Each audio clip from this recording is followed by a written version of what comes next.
Remember I saw him roll in and I was like, this guy gets it. He was wearing like his traditional pink shirt or purple shirt and like multicolored socks and his loafer shoes, and I was like, this guy, he slays. Started telling us a story, and he was like, yeah, I was rappelling, you know, or something like that. And he goes, and I fell, and that's how I ended up in the chair. What? That's not what I thought. All of the pushing down the stairs jokes.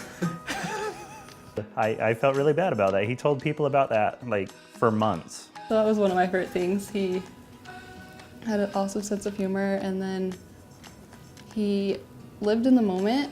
People enjoyed being around him because of how happy he was. He was just a good friend to turn to whenever you needed.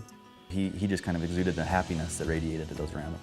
You almost just feel like, oh, I could just be anybody, and this person's still gonna accept me.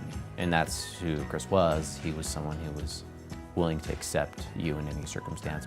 I think he really went out of his way, all things considered, with what abilities he had to, you know, make people feel welcomed. There's, I mean, plenty of us are examples. Chris always had, like I said, a very positive attitude, not only about his situation, but people in general. He was very optimistic. The way Chris lived his life was more about us than it was about him. And that's what I loved.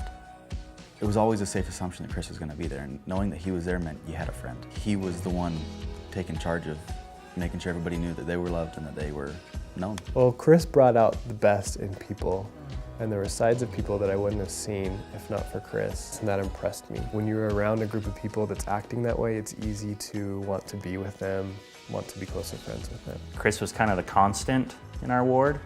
Like, that's kind of the connecting factor. Like, you knew that he was there, like that friendly face was always going to be there and stuff, and just welcome anybody type deal. He introduced me to people that I normally wouldn't probably go up to or like want to get to know. And I've learned a lot from these people, and it's made a big impact in my life. He had created this family out of all of us, and he had connected all of us together. And even though he's not there anymore to be that main unit, that relationship still exists within all of us. And we all have that connection to each other and that love for each other because of Chris.